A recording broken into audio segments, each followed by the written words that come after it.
हाँ जी दोस्तों, तो क्या हाल चाल है। Welcome back to my channel. मैं हूँ आज बड़ौदा थ्रू मुंबई के रास्ते में। Right now I am at Delhi Mumbai expressway. अभी काम पूरा हुआ नहीं है एक्सप्रेसवे का, पैचेस में काम हुआ है। तो मैं अभी बड़ौदा से मुंबई जा रहा हूँ। तो बीच में एक पॉइंट है जहाँ पे एक्सप्रेसवे को आप ज्वाइन कर सकते हैं और ये आपको एग्ज़िट कराता है शायद सूरत पे। So this is my car. ये कार ट्रिप मैं शायद पहली बार अपने चैनल पे वीडियो अपलोड करूँगा और ये कार भी शायद मैं आप लोगों को पहली बार दिखा रहा हूँ on my channel. I am not too sure मैंने इसका कोई वीडियो बनाया है पहले कि नहीं बनाया, क्योंकि जब ये कार मैंने ली थी तो बिल्कुल भी टाइम नहीं मिला था और उस समय बहुत कुछ हो रहा था मेरी लाइफ में। Like shifting from Mumbai to Baroda. मैंने अपने पेरेंट्स को जयपुर से बॉम्बे लेकर आया और फिर इमीडिएटली कुछ महीनों के बाद मैंने डिसीजन लिया कि मैं मुंबई से बड़ौदा शिफ्ट हो जाऊँ। तो बहुत कुछ हो रहा था उन दिनों। माइंड उस समय इतना ज़्यादा फ्री नहीं था और व्लॉगिंग भी मैं कर नहीं पा रहा था। हालांकि इस कार से मैंने अभी तक 3 या 4 जयपुर की ट्रिप मार चुका हूँ। ये कार मैंने जून में ली थी और अभी तक ये कम से कम 10,000 किलोमीटर चल चुकी है। अब आप लोग सोच सकते हैं कि मैंने ट्राइबर ही क्यों ली। बहुत सारी गाड़ियाँ और गाड़ियों के ऑप्शंस अवेलेबल है मार्केट में, बट मेरा बजट मैंने फ़िक्स करके रखा था कि मेरे को 8 से 10 लाख रुपए के ऊपर कोई भी गाड़ी में इन्वेस्ट नहीं करना है और इट शुड बी 7 सीटर। ज़्यादा बड़ी नहीं होनी चाहिए, मतलब इन टर्म्स ऑफ हाइट, क्योंकि पेरेंट्स हैं तो एसयूवी वगैरह तो मेरे लिए पूरा रूल्ड आउट था, क्योंकि उसमें चढ़ना उतरना for old age parents, like for old age people थोड़ा सा दिक्कत हो जाती है। मेरे पास डॉग है तो उसके लिए भी मेरे को जगह चाहिए, स्पेस अच्छी खासी मिल जानी चाहिए। तो ये 3-4 कुछ मेरे क्राइटेरिया थे। I know Triber is not so popular in terms of power performance. अगर वो चीज़ों को मैं इग्नोर करूं तो बाकी सारी चीज़ें मेरे को इस गाड़ी में मिल रही थी। वो मैं आप लोगों को आगे आराम से बताऊंगा। चलिए अपनी जर्नी कंटिन्यू करता हूं। बहुत देर से मैं सोच रहा था कि वीडियो को स्टार्ट करूं, बट बड़ौदा से निकलते हुए थोड़ा सा ट्रैफिक हो गया था, तो सोचा 2 मिनट रुक के यहाँ पे पहले वीडियो स्टार्ट कर लूँ और फिर बाकी जो टॉक है वो ड्राइव करते करते करेंगे। हाँ जी, तो जो एक्सप्रेसवे है ये सूरत से पहले आपको डाइवर्ट मिल जाता है, इसका डाइवर्जन मिल जाता है और almost it saves your 1 hour. अगर आप नॉर्मल हाईवे से जाते हैं बड़ौदा से मुंबई तो 1 घंटा आपका पूरा ये बचा देता है। जैसा कि मैंने पहले आपको बताया कि ये पैचेस में बने हैं एक्सप्रेसवे, तो जैसे जैसे ये काम कंप्लीट होता जाएगा आपकी जर्नी और कंफर्टेबल होती जाएगी और आपका टाइम भी काफ़ी ज़्यादा सेव होगा। तो ये पहली बार मैं शायद अपने चैनल पे एक व्लॉग बना रहा हूँ जो मैं 4 व्हीलर से ट्रैवल कर रहा हूँ। अभी तक जितने भी आपने मेरे वीडियोस देखे होंगे वो मोस्टली क्या सब 2 व्हीलर पे ही थे। इसके पहले हालांकि मैंने कम से कम 3 या 4 ट्रिप मारे हैं इसमें जयपुर के लिए। उस समय काफ़ी कुछ चीज़ें चल रही थी जिसकी वजह से मैंने पहले व्लॉग बना नहीं पाया। अब जैसा कि आपको पहले बताया, मेरे पेरेंट्स रहते थे जयपुर में और उनकी थोड़ी तबीयत, अब बीइंग ओल्ड एज, तबीयत थोड़ी सी उनकी ख़राब शुरू हो गई थी होना। अब जैसे जैसे उम्र बढ़ती है तब थोड़ी सी हेल्थ भी आपकी ख़राब होती है और वही मेरे पेरेंट्स के साथ भी हुई। तो मेरी मदर काफ़ी ज़्यादा सीरियस हो गई थी 3-4 महीने पहले, अराउंड मई आई गेस। तो उस समय देन वी टुक डिसीज़न कि अब उनको अपने पास ही ले आया जाए। तो हम लोगों ने इमीडिएटली वो डिसीज़न लिया और उसकी वजह से हम लोग पूरा वाइंड अप करा के जयपुर से Sambhar lake to be precise पूरा वाइंड अप करा के नवी मुंबई में शिफ्ट हो गए। अब बहुत सारी चीज़ें एक साथ लाइफ में चल रही थी और उसकी वजह से कुछ ऐसे डिसीज़न लेने पड़े, क्योंकि मैंने ऑलरेडी इन्वेस्ट कर दिया था बड़ौदा में, एक फ़्लैट ले लिया था 1.5 साल पहले। तो बर्डन ऑब्वियसली थोड़ा सा फाइनेंशियली बढ़ना स्टार्ट हो गया था कि बॉम्बे में, नवी मुंबई में घर भी रेंट पे मतलब लेके रखना और EMI भी बड़ौदा के फ़्लैट की देना, तो it was costing a lot और काइंड ऑफ कह लीजिए कि आमदनी 98 और खर्चा रुपया हो गया था। तो उसकी वजह से फिर वी डिसाइडेड कि विल शिफ्ट टू बड़ौदा। हालांकि मैंने अपना जो घर है बड़ौदा में वो रेंट आउट करने के लिए भी पूरा प्लान बना लिया था। फर्नीचर वगैरह भी उसके हिसाब से मैंने लेके रख लिए थे temporary, but it was quite a quick decision. और within a month I think we decided कि हम लोग मुंबई से अब बड़ौदा शिफ्ट हो जाते हैं। मेरी डॉटर का जो स्कूल है वो शी इज़ इन 11th और उसका फर्स्ट सेशन स्टार्ट भी हो गया था, but then I have to take a call कि अभी अगर नहीं शिफ्ट कर पाया तो फिर नेक्स्ट 2 साल में और शिफ्ट नहीं कर पाऊँगा और काफ़ी लाइफ स्ट्रेसफुल हो जाएगी। चाह तो मैं बहुत सालों से रहा था कि किसी Tier 2 सिटी में शिफ्ट हो जाऊँ, लाइक बड़ौदा या जयपुर, बट जब कहते हैं ना कि जब जब जो चीज़ें होनी होती हैं तभी होती हैं, वही चीज़ मेरे साथ हुई। मैंने बहुत ट्राई किया पिछले कुछ सालों में, बट वो कभी सक्सेसफुल नहीं हो पाया। बट 3 या 4 महीने के स्पैन में ही समझ लीजिए, जो मैं पिछले 10 साल से 15 साल से ट्राई कर रहा था या सोच रहा था, वो 3-4 महीने में सब कुछ हो गया। और उसी समय मैंने ये गाड़ी ली थी, बिकॉज़ अब ओल्ड पेरेंट्स आपके साथ में रहते हैं तो you always need a vehicle with you, because कभी भी कहीं जाना पड़ जाता है फॉर मेडिकल रीज़न। अभी तक क्या मेरा काम चल रहा था, मीडिया से गाड़ी आ जाती थी तो चल जाता था काम, बट अब एक फुल टाइम व्हीकल की ज़रूरत थी। और मेरी जो रिक्वायरमेंट थी वो उस रिक्वायरमेंट के हिसाब से ये गाड़ी परफेक्टली फिट बैठती है। मुझे एक ऐसी गाड़ी चाहिए थी 7 सीटर। सबसे पहले जो रिक्वायरमेंट थी, बड़ी गाड़ी हो, अगर मैं गेस्ट वगैरह भी आते हैं मेरे घर में अलॉन्ग विथ माई पेरेंट्स, मैं अगर किसी को लेके जाना चाहता हूँ तो इतनी जगह हो कि मैं 1-2 लोगों को और एकोमोडेट कर पाऊँ। और दूसरा रीज़न कि मेरे पास मेरा पेट सन है, माय डॉग, तो उसके कंफर्ट भी देखना था। मैं उसको अकेले तो कहीं छोड़ के जा नहीं सकता, तो ऐसी गाड़ी चाहिए थी कि मैं अपने पेरेंट्स और पूरी फैमिली के साथ अपने पेट सन को भी कहीं भी अगर मैं छोटा मोटा डिस्टेंस पे ट्रैवल करता हूँ तो उसको भी मैं अपने साथ लेके जा सकूँ। माय थर्ड रिक्वायरमेंट वाज कि हाइटेड नहीं होनी चाहिए थी गाड़ी, बिकॉज़ अब पेरेंट्स हैं तो वो चढ़ना उतरना उनके लिए कन्वीनियंट होना चाहिए। तो मुझको एक कंफर्टेबल हैचबैक या सेडान या इस टाइप की गाड़ी चाहिए थी, नॉट द SUV जिसकी हाइट थोड़ी सी यू चढ़ने उतरने में थोड़ी सी दिक्कत जाए। हालांकि there are many options in SUV but not the 7 seater. और चौथी सबसे बड़ी जो एक प्लान था वो ये था कि मुझे 10 लाख रुपए से ज़्यादा गाड़ी में इन्वेस्ट नहीं करना है। So that was another criteria. तो उन सब चीज़ों में एक ट्राइबर और एर्टिगा, ये 2 ऑप्शंस आपको मिल जाते हैं। Why I chose Triber, because Ertiga it has a good engine, but somehow मेरे को उसका जो कंफर्ट है ना, seating comfort specially for the second row, उतना कभी पसंद आया नहीं। और एर्टिगा अगर मैं सोचता हूँ तो इमीडिएटली मेरे को एक वो टैक्सी का एक ख्याल में आता है, लाइक इट्स ए कैटेगरी में उसी में फिट हो गई है, तो वो मैं चाहता नहीं था। ट्राइबर मेरे पास मीडिया कार ऑलमोस्ट 1 साल थी and I was quite happy with this car. जो स्पेस है, जो इसमें फीचर्स हैं, these are really good in that price bracket.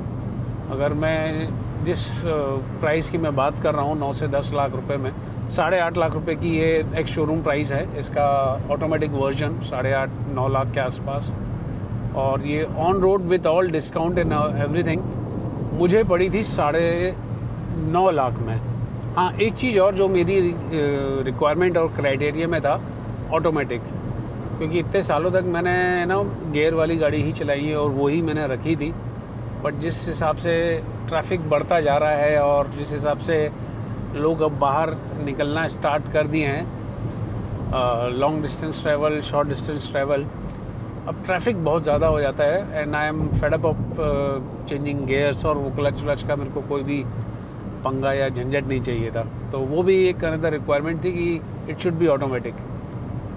अब आप बोल सकते हैं कि it is most under powered vehicle, जो मेरी रिक्वायरमेंट बिल्कुल भी नहीं थी। मेरे को जितना जो मज़े लेने थे गाड़ियों के, पावरफुल होनी चाहिए, अच्छा BHP होना चाहिए, अच्छा टॉर्क होना चाहिए, वो सबसे मैं काफ़ी अब आगे जा चुका हूँ या फिर पीछे छोड़ चुका हूँ, जो भी आप समझें। ट्राइबर के इंजन की एक सबसे अच्छी बात मुझे ये लगती है कि it could be with any other engine with this kind of specs. ये इंजन हाईवे पे आपको कहीं भी इतना ज़्यादा डिसअपॉइंट नहीं करता है। अगर आपका कार का मोमेंटम अच्छा है तो you can easily overtake any vehicle. हाँ, बट जब आप थोड़े से लो एंड टॉप पे रहते हैं, अराउंड 2000 RPM, आपको थोड़ा सा एफर्ट लगेगा कि इंजन थोड़ा सा ज़्यादा दम दिखाने की कोशिश कर रहा है।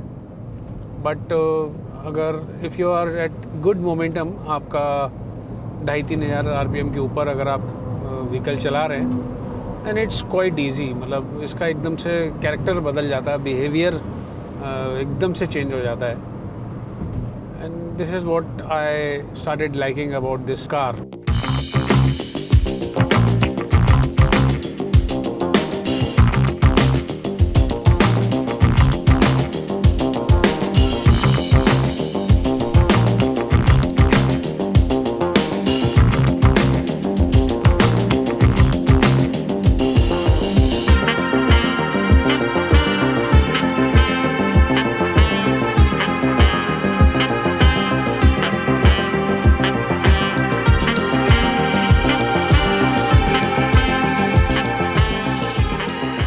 ब्रेक्स की बात करूं तो breaks are decent.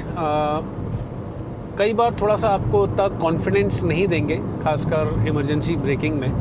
Panic breaking अगर आपको कभी करनी पड़े, ब्रेक लगा देगा, गाड़ी रोक भी देगा, बट वो कॉन्फिडेंस आपको उतना ज़्यादा नहीं मिलता है। तो वहाँ पे यू माइट, अगर आपका कैलकुलेशन ज़रा सा भी बिगड़ा तो you might end up with some kind of situation. But ऐसा नहीं है कि ब्रेक ख़राब है। थोड़ा सा और बाइट अच्छा होता तो कॉन्फिडेंस भी आपका और ज़्यादा बढ़ जाता, specially on highways. NVH level भी इस गाड़ी का डिसेंट है। मैं कहीं ये नहीं कहूँगा कि बहुत अच्छा है और बहुत ही ख़राब है। रोड नॉइज़ आपको डेफिनेटली सुनने को मिलेगी। इंजन नॉइज़ सुनने को मिलती है when you rev up like 2500-3000 RPM पे अगर आप रेव करेंगे तो इंजन नॉइज़ आपको केबिन में ज़रूर सुनने को मिलेगी, but it's not that disturbing. Best part जो रेनो की गाड़ियों में होता है वो है इसका सस्पेंशन इसका हमेशा से, मतलब किसी भी रेनो की व्हीकल आप देख लें, आपको कहीं भी डिसअपॉइंटमेंट नहीं मिलेगा। और यही चीज़ ट्राइबर में भी है। आप अकेले चलाएं या फुली लोडेड व्हीकल चलाएं। अब मैंने इसको दोनों कंडीशन में व्हीकल को चलाया है। जब मैं जयपुर से शिफ्ट हो रहा था टू मुंबई, मैं इस गाड़ी में 2 या 3 ट्रिप मारे हैं, जैसे मैंने आपको पहले बताया। और ये मैंने ट्रिप सामान भर के मारे हैं। मतलब जितना सामान इसमें आ सकता था उतना सामान मैंने इसमें लोड करके व्हीकल चलाया है। और specially I am talking about monsoon season. Monsoon just ख़त्म हुआ था, उसके बाद मैंने ट्रिप मारे थे, तो रोड की कंडीशन बहुत ही ख़राब थी। स्पेशली बड़ौदा मुंबई जो एक्सप्रेसवे है NH-48 बहुत ही ज़्यादा डिस्टर्ब था। मतलब फ्लाईओवर पूरे उखड़ गए थे। तो 1-2 बार ऐसा लगा कि सस्पेंशन पे बहुत बड़ा इम्पैक्ट आया है, कहीं कुछ ख़राब ना हो गया हो। But suspension were good. और वही जिस हिसाब से इसने जो शॉक एब्जॉर्ब किया था, I was quite impressed. Steering definitely आपको कई बार हैवी फील होता है when you are fully loaded, खासकर जब आप लेन चेंज करते हैं तो आप वो फील कर सकते हैं हैवीनेस ऑन योर हैंड। तो बट दैट्स ओके। इतनी लोडेड व्हीकल में बहुत कम ही चलाने वाला हूँ, उतना ज़्यादा दिक्कत नहीं आएगा। बट हाँ, स्टीयरिंग थोड़ा सा और ट्यून अप होता अच्छे से, it could have been better. But then you can ask for more यार। मतलब जिस बजट में ये गाड़ी आती है उसमें आप और क्या क्या ही चीज़ एक्सपेक्ट करोगे और डिमांड करोगे। It's a decent vehicle, every penny worth. जो भी आपने इस गाड़ी में पैसा लगाया है आपको अफसोस नहीं होगा। हालांकि इसके हज़ारों रिव्यूज़ और वीडियोज़ आ चुके हैं मार्केट में, बट ये मैं अपना एक्सपीरियंस आप लोगों के साथ शेयर कर रहा हूँ। अभी भी अगर आप ट्राइबर कंसिडर कर रहे हैं, जो न्यू ट्राइबर, मेरे पास तो जस्ट एक 2024 की जो अपडेटेड ट्राइबर है वो है। But even if you are considering the updated Triber, you won't go wrong. अगर इस बजट में आप कोई भी एक 7 सीटर देख रहे हैं तो you can and you should consider Triber. तो एक क्विक ब्रेक लिया, ब्रेकफास्ट नहीं किया था सुबह से, टाइम हो रहा है 11:30, तो सोचा एक हैवी ब्रंच टाइप का एक ले लिया जाए। तो दिवाली के बाद हम लोगों ने कुछ हैवी ब्रेकफास्ट किया, like samosa, puri and all those things. मैंने एक प्लेट खांडवी ली थी। Khandvi is that yellow roll, काफ़ी ऑयली था बट देन आज खा लिया। तो जलाराम खमन हाउस करके है on NH48। Khaman is basically dhokla, तो गुजराती में ढोकले को खमन कहते हैं। आई एम नॉट श्योर आप लोगों को दिख रहा है कि नहीं दिख रहा है, बट अभी 225 किलोमीटर और दिखा रहा है। 4:30 बजे के आसपास का ETA है। लेट्स सी कितना कवर कर सकते हैं। 4 बजे से पहले पहुंच गए तो अच्छा है, और 6 बजे पहुंचे तो भी अच्छा है।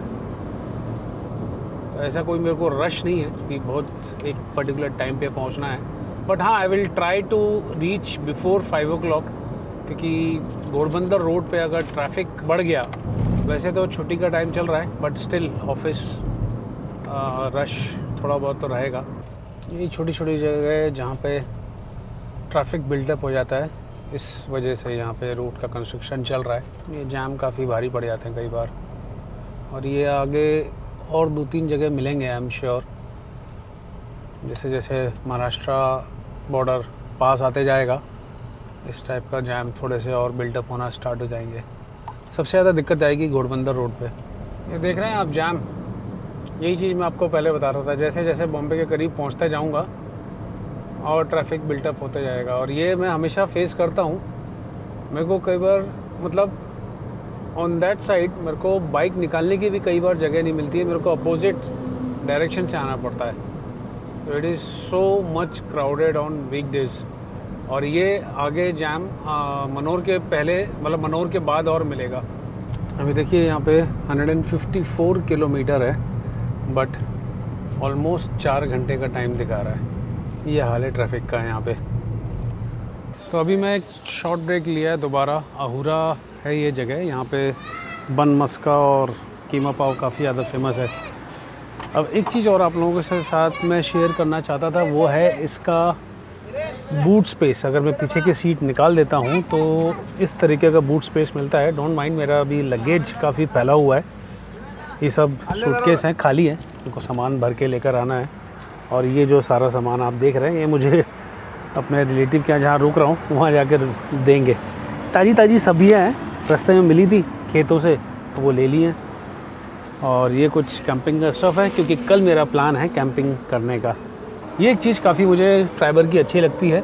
अगर आपकी रिक्वायरमेंट है तो आप यहाँ पे सीट लगा लीजिए, और अगर नहीं है तो you can take out the seat निकालने के बाद आपको इतनी जगह मिलती है। ये तो मैंने काफ़ी अनऑर्गेनाइज्ड तरीके से रखा हुआ है, नहीं तो इसमें काफ़ी सारा सामान अंदर आ सकता है।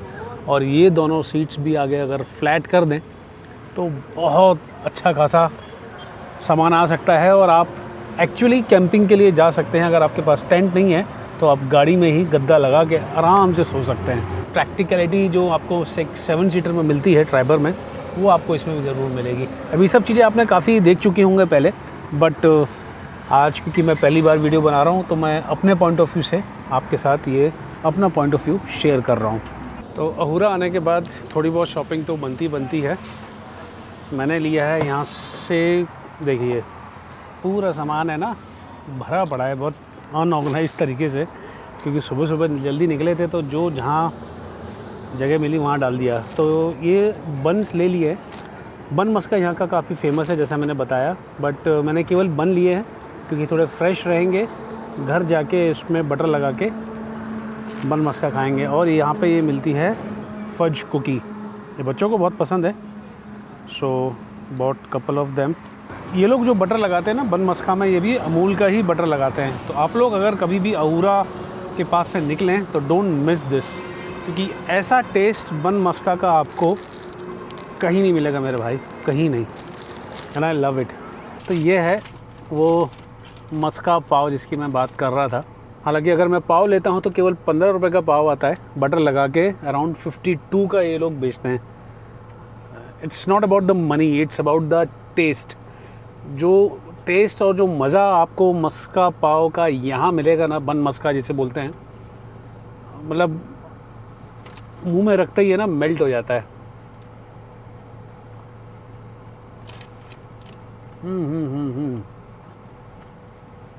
Love it. जब भी आप NH48 में आएँ और अहूरा के आसपास आएँ तो make sure you stop there, have some food, good Parsi food. मतलब आप जो भी यहाँ पे खाओगे you will go with some taste in your mouth, ये पक्का है। चलिए आगे की जर्नी कंटिन्यू करते हैं।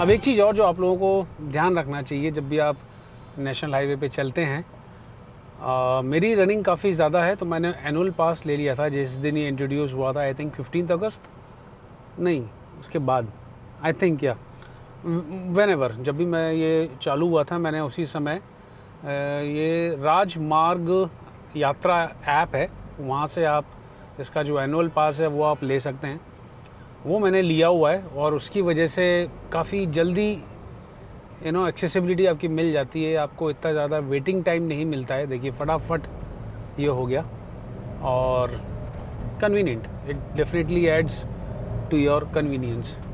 फ़र्क तो पड़ा है, पहले जब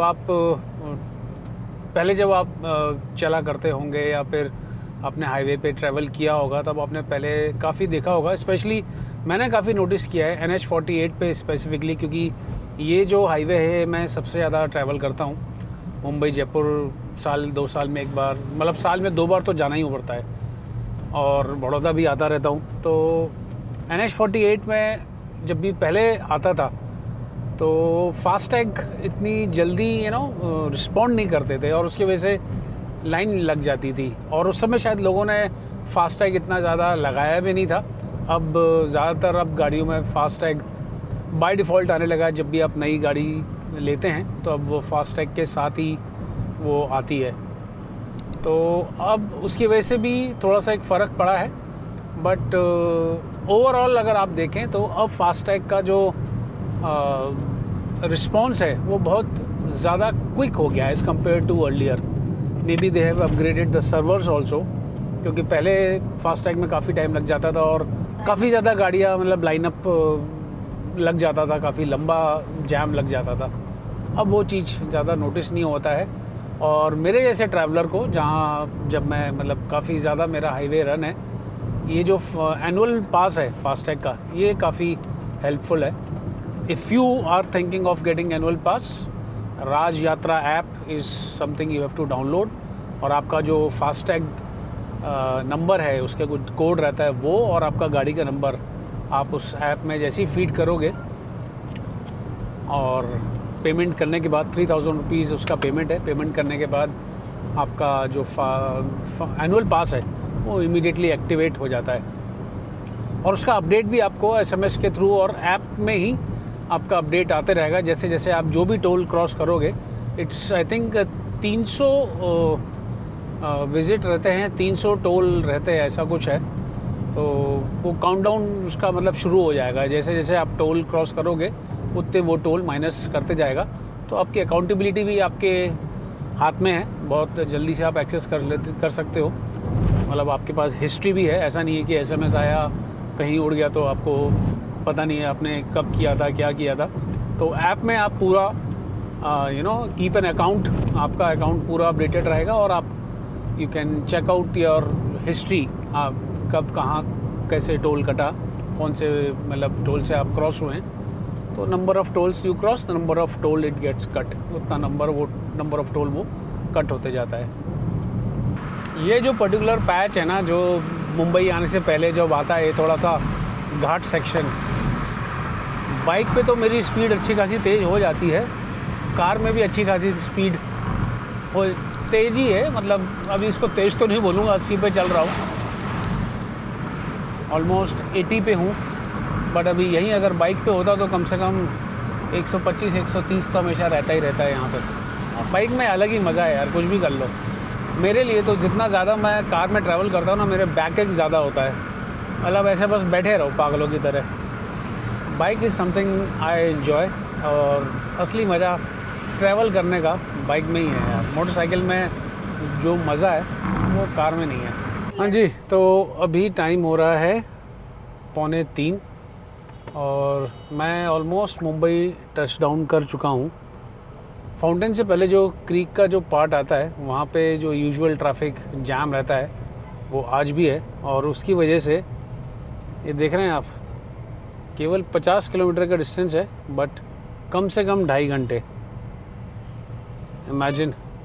सो you have to be prepared for this. अगर आप लोग कभी मुंबई की तरफ ट्रैवल कर रहे हैं from Baroda, so this is one patch जहाँ आपका पेशेंस पूरा लूज़ हो जाएगा एंड यू विल, मतलब कितनी भी बढ़िया आप गाड़ी चला लो, कितना भी जल्दी से जल्दी पहुंचने की कोशिश करो, बट जैसे ही आप इस पैच में आते हैं आप लोगों को अच्छा खासा जैम मिलेगा।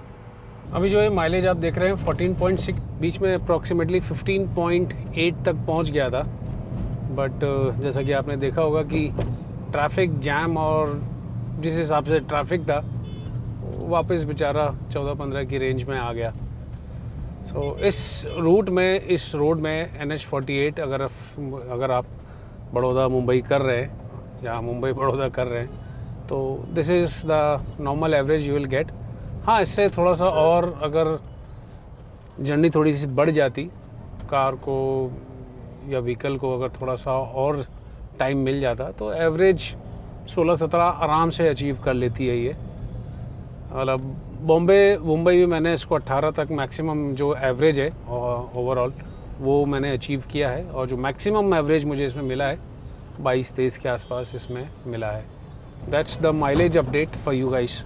तो I guess that's it guys. I hope आप लोगों को ये वीडियो पसंद आया हो, थोड़ा बहुत भी इंफॉर्मेटिव लगा हो, कुछ चीज़ें जो आप लोग अपने आप से रिलेट कर पाए हों, तो कमेंट करके बताइए। और ओवरऑल आप लोगों को ये पहला मेरा 4 व्हीलर वाला व्लॉग कैसा लगा वो भी बताइएगा।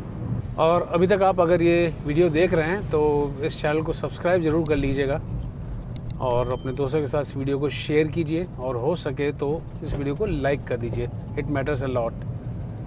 तो जल्दी मिलता हूँ किसी और वीडियो में, तब तक के लिए take care and drive safe.